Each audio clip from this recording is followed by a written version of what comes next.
received a very interesting question on my way here.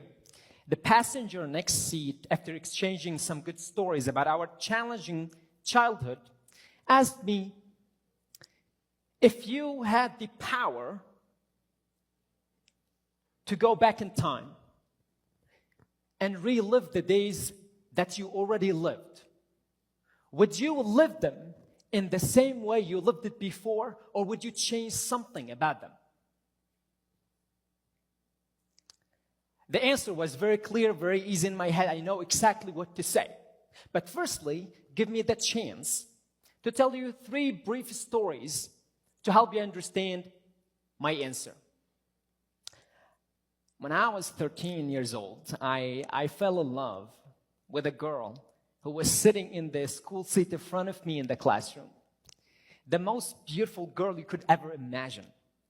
You know, the way she walks, the way she looks, the way she moves, the way she is, her eyes, her nose, her mouth, the collection of her was extremely beautiful. Every detail, every feeling I see when I feel when I look at her was fabulous. But I was shy. I never dared to look any girl in the eye. You know, I didn't dare. I was so shy.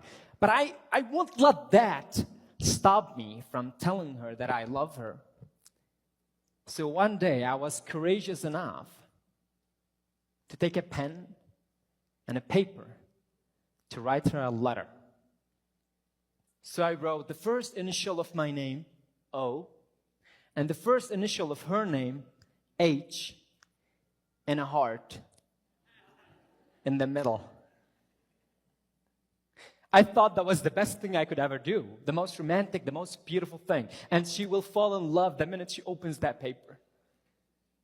And I left it on her seat, and I went back to the corner to hide, to see when she comes back from the break. She comes closely, slowly to the seat, and she get the paper, open it in her hands, and she opens it like this, and that's the moment where I would shut. That's the moment when she's supposed to smile and be happy and fall in love with me. She opens that paper and the tears are apart, throw it in the trash. It's very funny to say it today. It was heartbreaking at that moment. My heart was thrown in the trash. Every feeling I had for her was thrown in the trash. I don't know what to do. So when I go back home, I have to think about anything but her, but I can't think about anything but her. I sit there in my room. My mom calls for me. I can't. I'm busy. I'm studying. I can't study. I can't do anything except thinking about the fact that she rejected me.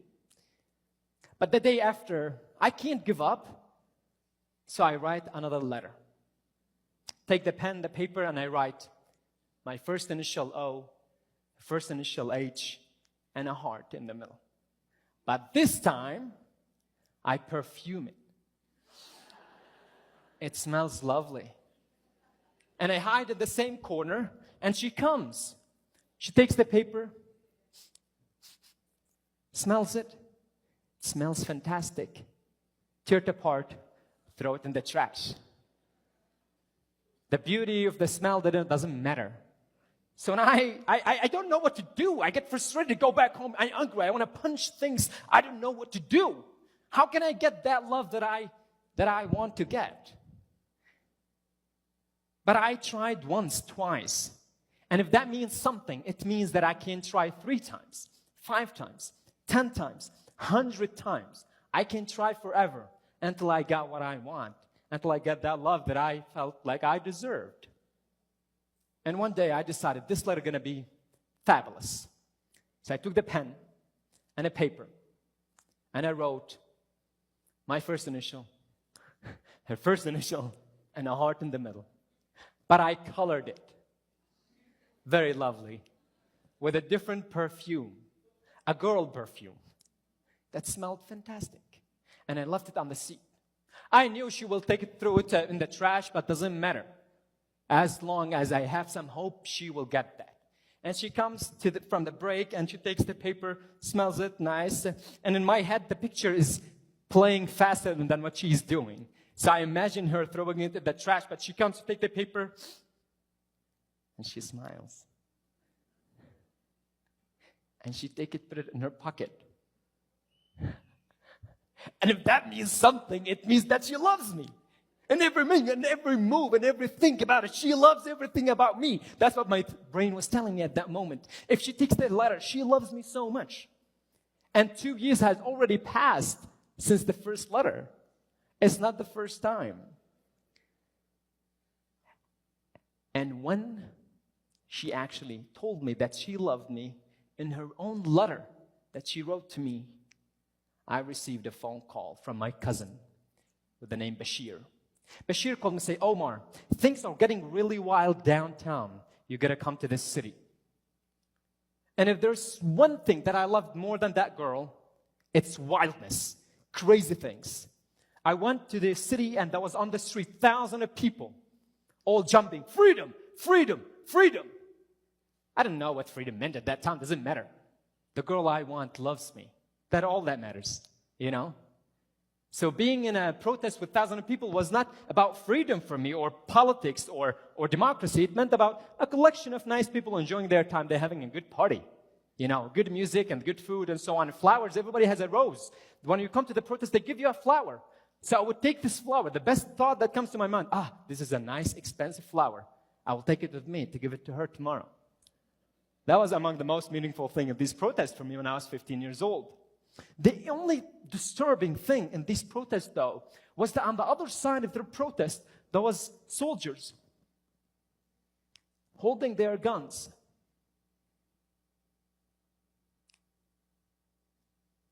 And an officer walking in front of them, slowly, step by step. And suddenly, while you are in the middle of a protest, the officer screamed, "Load!" They're loading all these guns. Aim!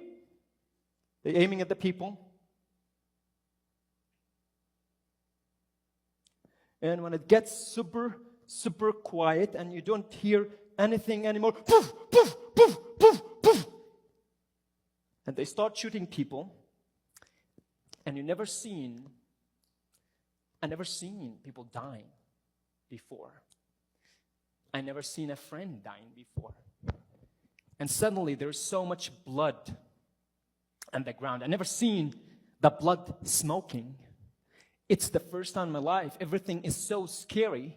What's going to happen next? Everybody's screaming, Omar, run away, run away. But I can't. I'm freezing. I don't know what to do. I've never seen that before. I only seen it in movies. I don't know how to react. And people are screaming, Omar, run away. I can't. And the soldiers are coming towards me quickly, and I can't move. And they come and they put their hands on me, put me on the ground, start jumping over my body like this, hurting me badly. They take me to prison, and they torture me. I was 15 years old. I never understood the word of torture until I experienced torture myself. And when I was in the most painful moments, I realized there's no more a place for love. It seems like I will die very soon. I thought I will die at that moment, but I survived. I was released, and I had the chance to go back to my habit of writing letters. I took the pen, I took the paper, my first initial, and a heart in the middle, and a few words.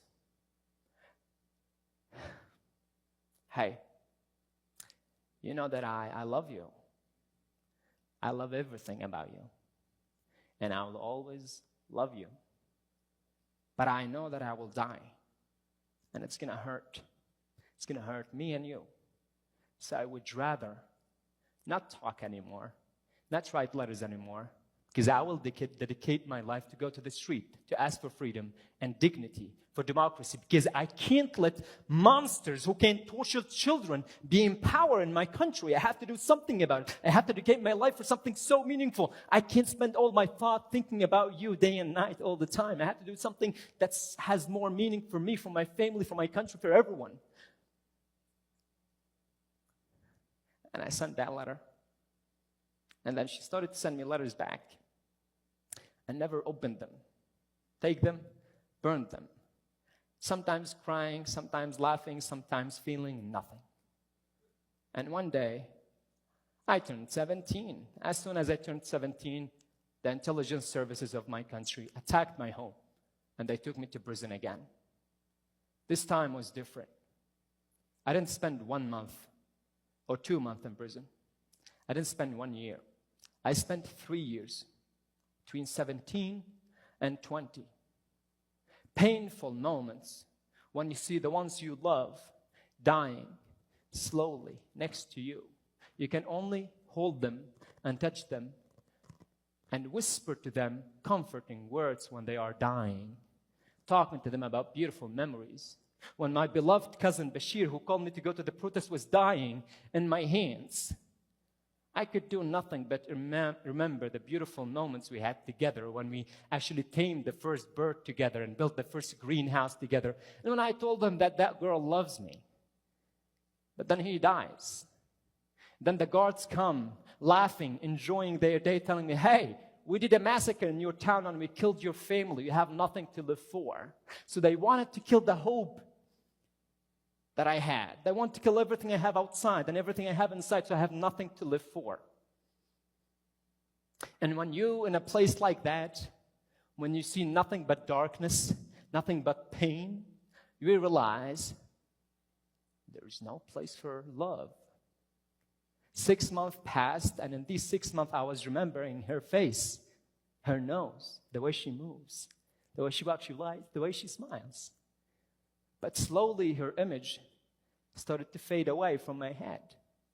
I can't imagine her picture anymore. I don't remember how her perfume smelled, how the first letter looked like when I sent it. I started to lose my memory slowly, slowly, slowly, believing that I will die.